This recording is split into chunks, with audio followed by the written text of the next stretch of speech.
We are very blessed to bless people with the Constitution we have. We're one of 193 nations in the world this year. The number goes up and down every year. And it's interesting when you look at constitutional republics, there's been 5,800 years recorded history, thousands of nations, hundreds of constitutional republics. And Cornell University Law School asked an interesting question. What is the average length of a constitution in the history of the world? And they did the research and came back, and the answer is 17 years.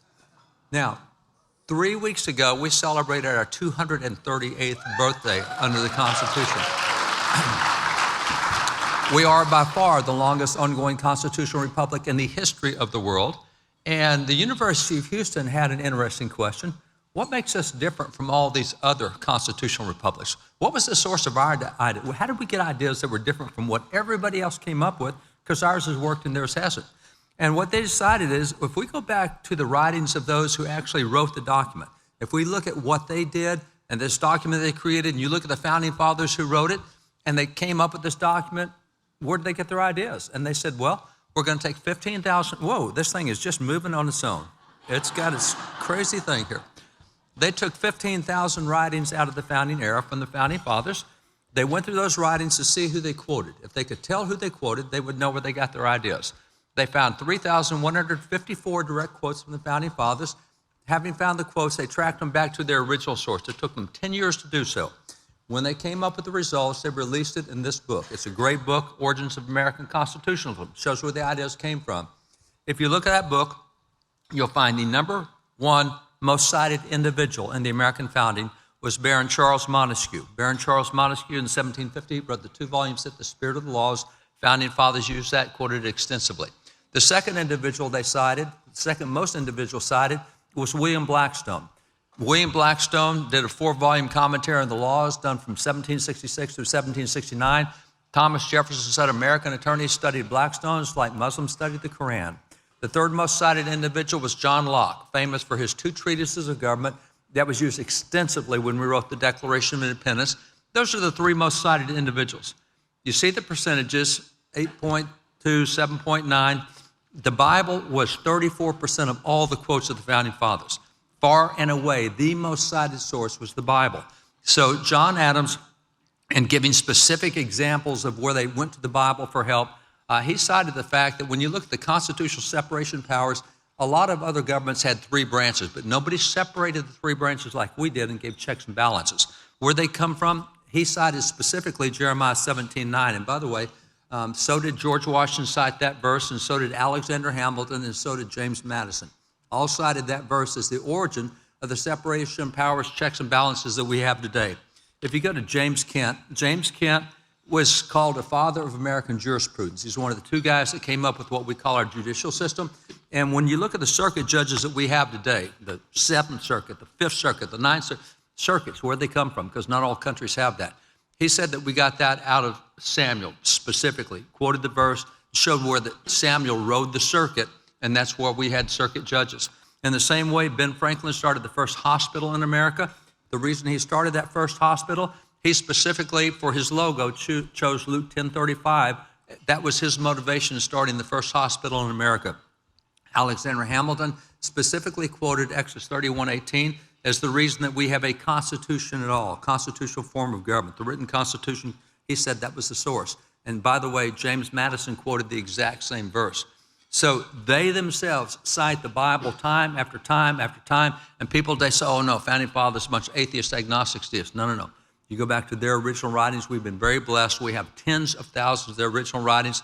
We have 2 world-class museums in the Fort Worth, Dallas area. If you ever get there, come see them.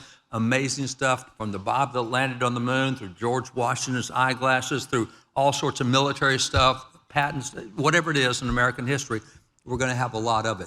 So you look at the American founding, pretty clear where our ideas came from. Most people today have no clue.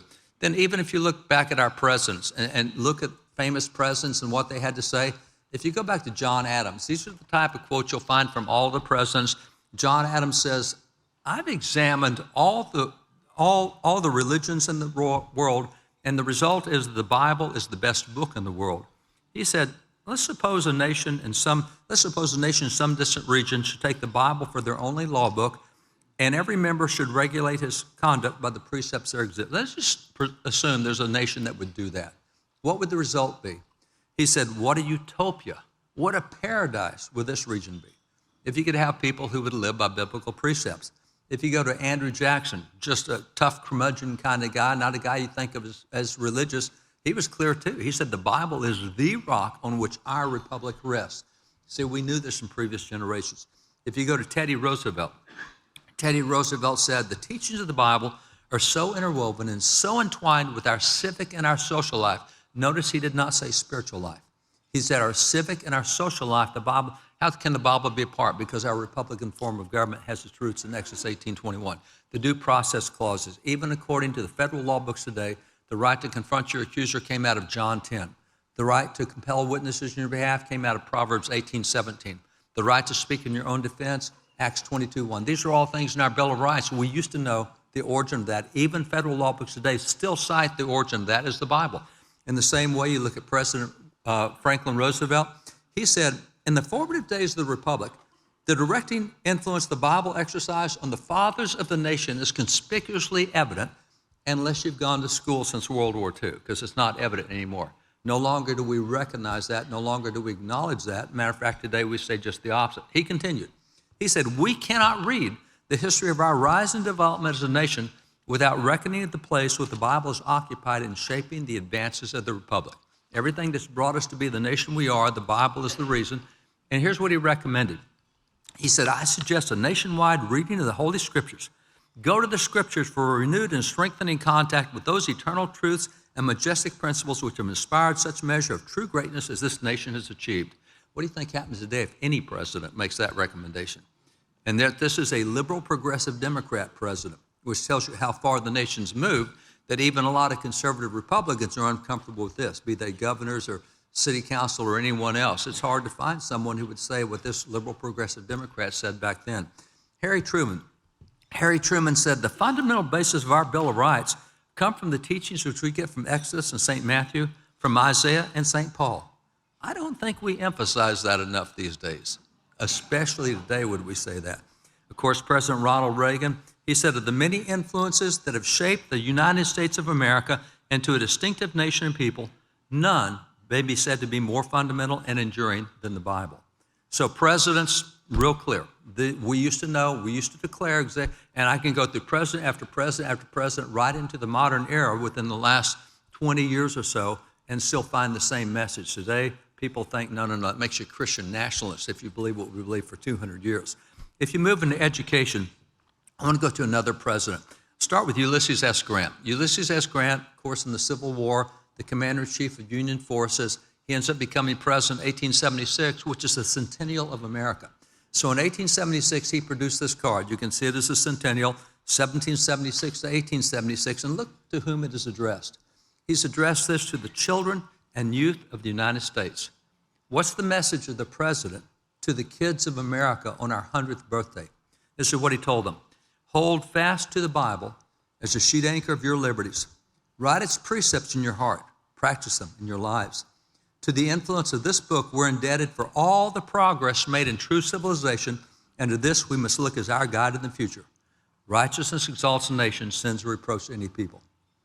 Again, President of the United States talking to the kids of America, the future generation. If you want this nation to be great, here's what I'm recommending on our 100th anniversary. If you take, he said, to the influence of this book, we're indebted for all the progress made in true civilization, and to this we must look as our guide in the future. So I got ahead of myself there. Sorry, I've got a screen a little different from what you see there. Zachary Taylor he's a curmudgeon kind of president as well. He's old, rough, and ready. He did not have a party affiliation, the only president we've ever elected without a party affiliation. And he was a war hero. He was a general. And he said, the Bible is the best of books. I wish it were in the hands of everyone. He said it's indispensable to the safety and permanence of our institutions. Notice he did not say faith. He said the Bible is indispensable to our institutions. He said especially should the Bible be placed in the hands of the young. It is the best school book in the world. I would that all of our people were brought up under the influence of that holy book.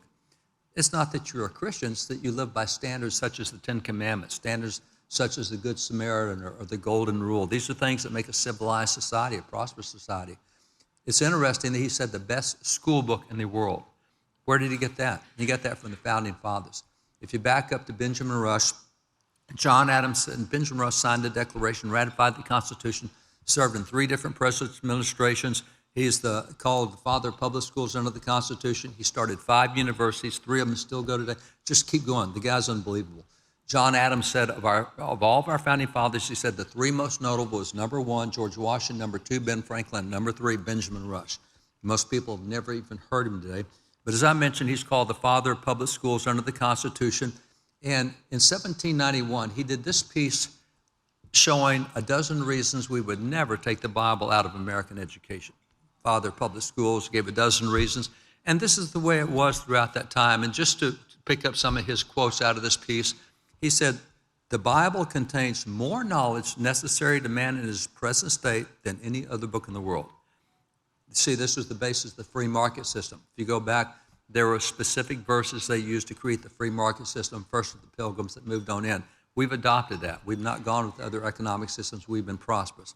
Our form of government, our due process rights, so many things. He said everything that we have in our culture, not just our faith, but all the other things come from the Bible.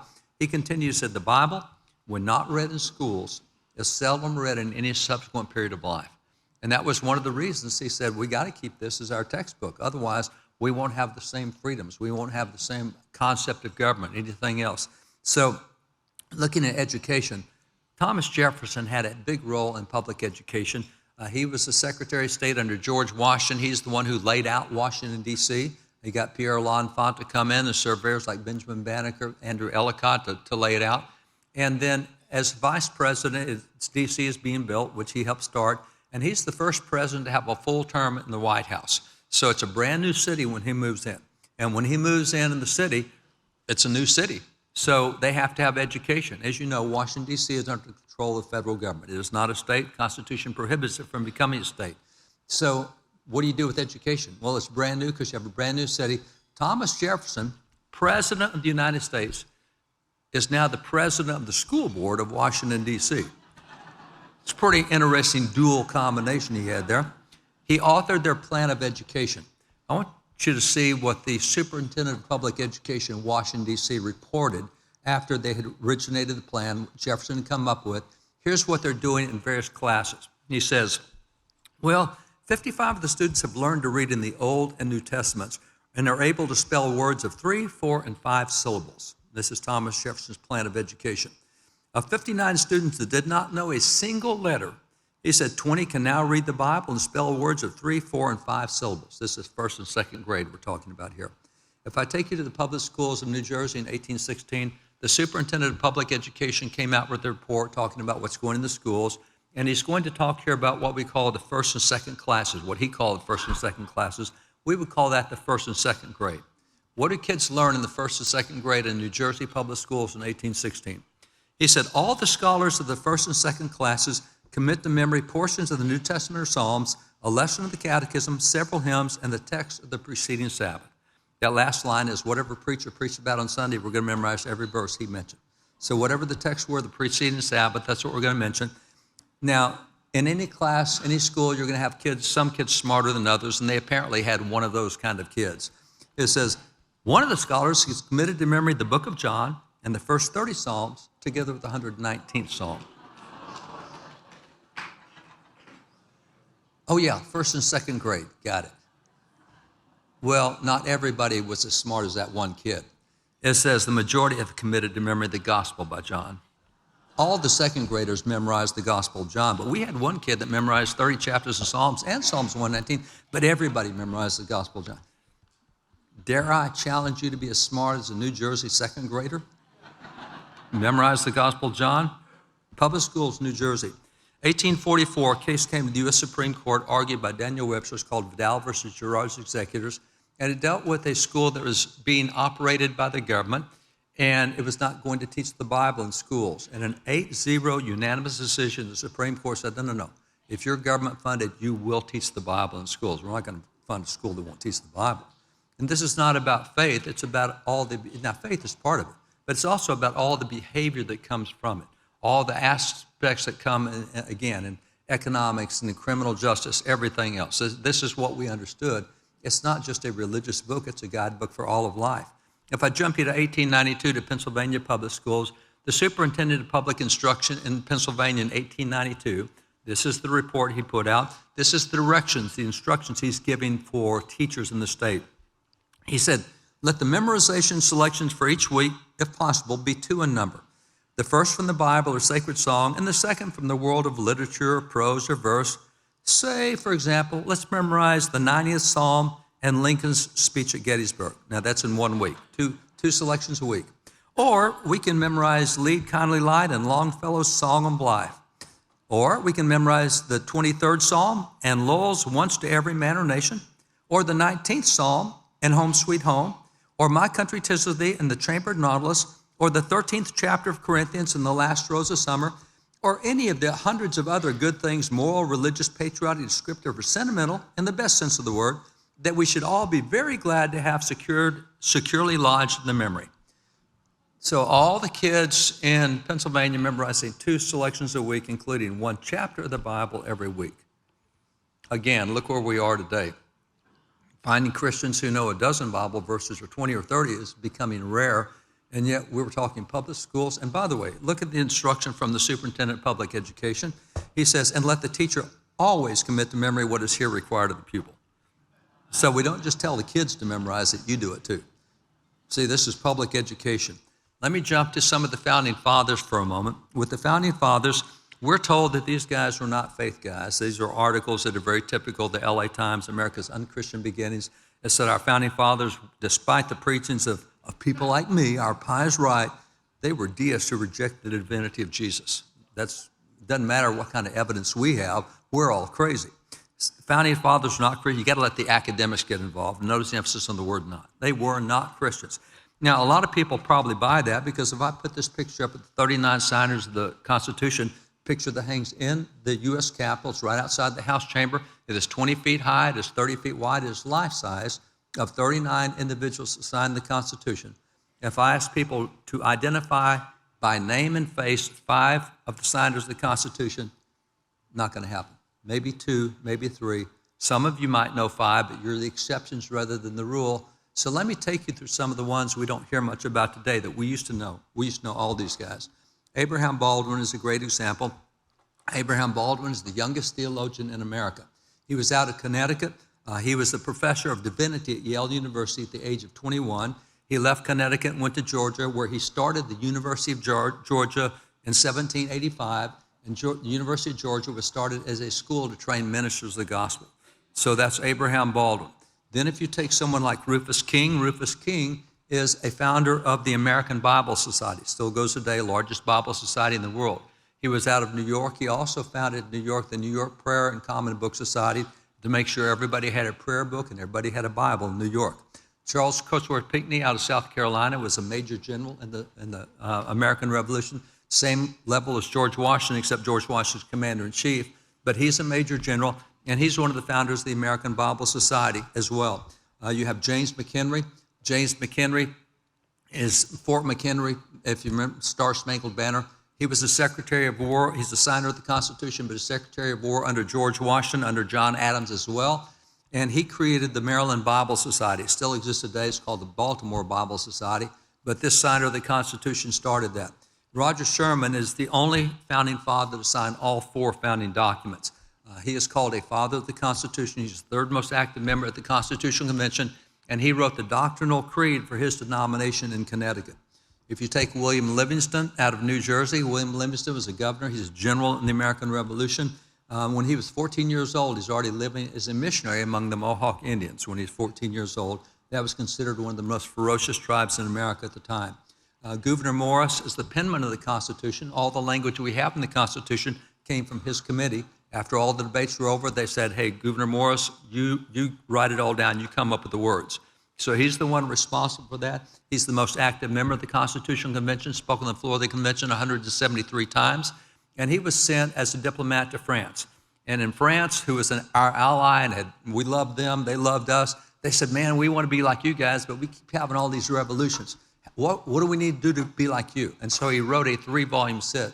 And in that 3-volume study, they said, if you want to be like America, you're going to have to put religion in schools, because this is what's made us different, is what we do with our education system. Then if you look at someone like John Langdon, he's out of New Hampshire. He was a general in the American Revolution. He's another founder of the American Bible Society. If you look at Alexander Hamilton, you know Hamilton and his role. He was the founder in April of 1804 of what was called the Christian Constitutional Society. He said the only way America survives is if we start a chapter in every city, and in every city we have people who work on electing people to office who support the Constitution and the Christian faith. That was his idea, Christian Constitutional Society. He was shot down by Aaron Burr in the famous duel before he got it all organized and going, but that was his plan and idea. Gunning Bedford, who was an aide-de-camp to George Washington in the war, he's from New Jersey, signed the Constitution. It's interesting to see the way that he closed his public speeches. For example, he was chosen by the legislature to give the oration on Washington's death when Washington passed away in 1799, and this is how he closes his speeches. He says, now to the triune God, the Father, Son, the Holy Ghost, be ascribed all honor and dominion forever. Amen. These are atheists, agnostics, deists, and people like me are crazy for saying that they were religious. No. We've got the documents. They don't. They just tell everybody, oh, dismiss them. They're all crazy. No. Go back to the original documents. Continuing, Ben Franklin.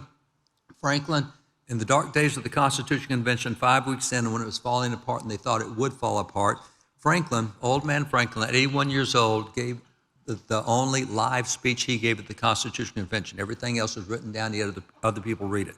The live speech that he gave on Thursday, June the 28th, 1787, called those guys to prayer. He said, we've forgotten God. We've got to get God in the middle of this. He called for prayer to start every day. This is Franklin, your least religious founding father. And it's significant that in that speech that he gave, that speech, excuse me, was 14, if you look, 14 sentences in that speech. Interesting how many verses were referenced in that speech. Now, remember, he didn't write this out. This is the only extemporary speech he gave. In that 14 sentences, he referenced 14 Bible verses in that period of time. He's your least religious founding father. By the way, these are the Bible verses that he referenced. These are not what most people memorize today. This is not your John 3:16 kind of memory work. Look at the stuff that he memorized. And if you go to Patrick Henry, the famous speech that he gave, March the 23rd of 75, give me liberty, give me death, you'll see there 14 sentences. And the same question, how many verses are referenced? In 14 sentences, this passion speech he gave on the spur of the moment, he references 11 Bible verses in his speech. And then if you go to George Washington, and by the way, here are verses again. These are not your typical memory verses. This is how well they knew and memorized. But you saw what happened in public schools and other places. If you go to George Washington, 1789, he is elected president. After he's elected president, he decides that he needs to go on a tour of all 13 states. They need to see the new president. So he's going state to state. In 1790, he's entering into Rhode Island. When Rhode Island hears that, he gets a letter from the Hebrew congregation at Newport. He responds very cordially to them. It's a very short note, but very warm note. And in 2 sentences, he references a total of 10 verses in 2 sentences. It's like he did nothing but take phrases out of the Bible and put them together to make his reply. So these are the verses he used. So now, this is a little background. We can go for hours and days on this, but you get the tone. Where are we today? Well, interestingly, the American Bible Society, started by a number of those founding fathers I talked to you about, they do an annual report every year. If you go back to 2022, they look at Bible reading by Americans throughout the year. And in 2022, you can see on the right side that it fell dramatically. As a matter of fact, we had 25 million Americans stop reading the Bible at all in 2022. Then when the 2023 report came out, you saw another decline. It dropped again. Another 3 million stopped reading the Bible. Then you see the report for 2024, and you'll find another decline for the 3rd year in a row, a million. So what we have in the last 3 years, we have 29 million Americans who no longer even crack the book in the least. And it's not a matter of faith, it's a matter of behavior and due process and all the other things that are there. We're at a point now where only 9% of Christians read the Bible on a daily basis. It's hard to know what's in it if you don't read it. Only 4% of Americans now have a biblical worldview. Only 4% of Americans can do what even Ben Franklin did in applying the Bible to specific areas of policy in life. And that's your least religious founding fathers. The indication If you look at where we are with the abortion issue right now, 76% of Protestants oppose ending abortion.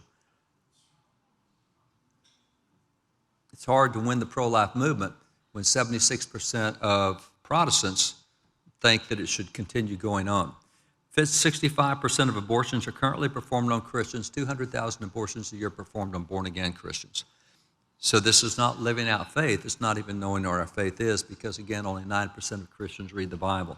When you look at homosexuality, same kind of difficulty. Among active homosexuals, 27% are born-again Christians.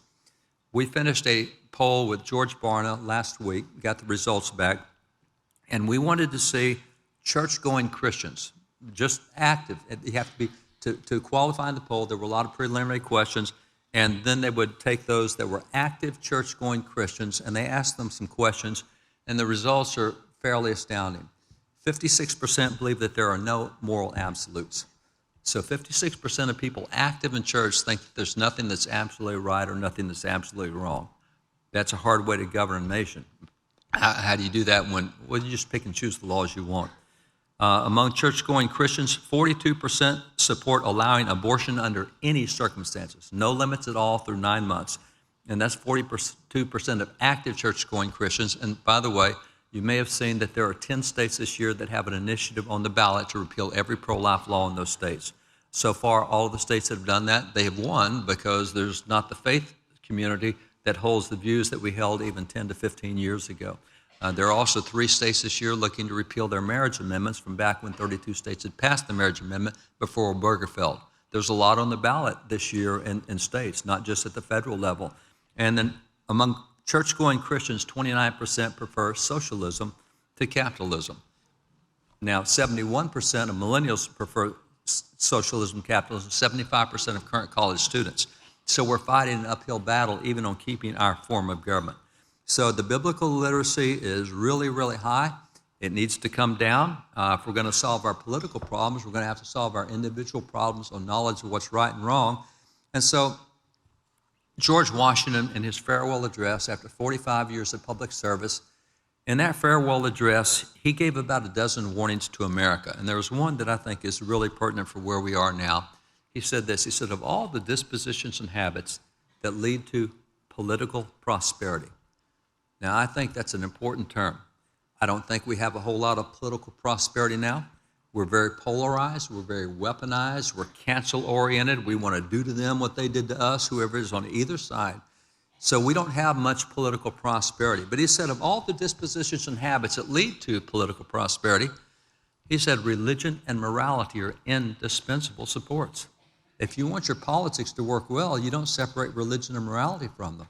He continued, he said, in vain would that man claim the tribute of patriotism who should labor to subvert these great pillars. Now, he knows a patriot when he saw one because he had them for all those years in the Revolution.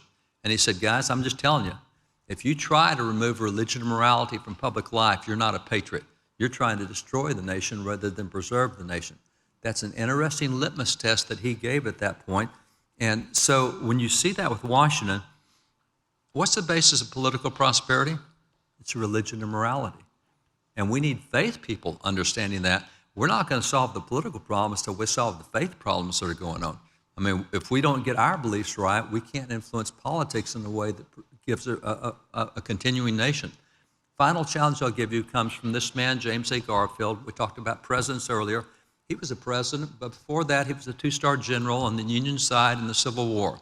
Lincoln asked him to leave the battlefield because he needed help in Congress. He came home, went to Congress. He helped pass the first 23 civil rights bills in Congress between 1861 and 1876. But what people don't really know about him today is that he was also the president of a Christian university. He was also a minister of the gospel. As a matter of fact, one of the letters we own is a letter from Garfield. This is Hiram, Ohio, February of 1858. And in this letter, he's talking to Brother Wallace. If you can read the top, it says, Dear Brother Wallace, he talked about how that he had just finished preaching a revival service where that Garfield preached 19 times in the revival. He says as a result of his preaching, he said 34 folks came to Christ and he baptized 31 of them. What do you think would happen if a president started doing that today? You see, we don't even know our history. We don't even know the people of faith we had throughout history. But this is what he said then. He said, now, more than ever before, the people are responsible for the character of their Congress. If that body be ignorant, reckless, and corrupt, it's because the people tolerate ignorance, recklessness, and corruption. He said, if that body be intelligent, brave, and pure, it's because the people demand these high qualities to represent them in the national legislature. And then he became a prophet and said, and by the way, where we are right now, he said, if the next centennial does not find us a great nation, it will be because those who represent the enterprise, the culture, and the morality of the nation do not aid in controlling the political forces. Final thing in that polling that we did, there are 80 million active church-going Christians. At this point in time, as of today, 32 million intend not to vote in this election. If this is a squeaker election and 32 million of our guys sit on the sidelines, we'll know why it didn't turn out well. This is totally in our hands. It shouldn't even be close. It shouldn't have been close for the last 20 years, except we're not taking our role. So this is some of the history heritage. It's depressing, but it's encouraging. It tells us where we've got to go, where we can be strong. I think there's great hope for the future. What we see in young people, there's a change coming. We're liking what we see. We deal with them throughout the year, but this is just some of our heritage. It's a great heritage. God bless you guys. Thanks for letting me share it.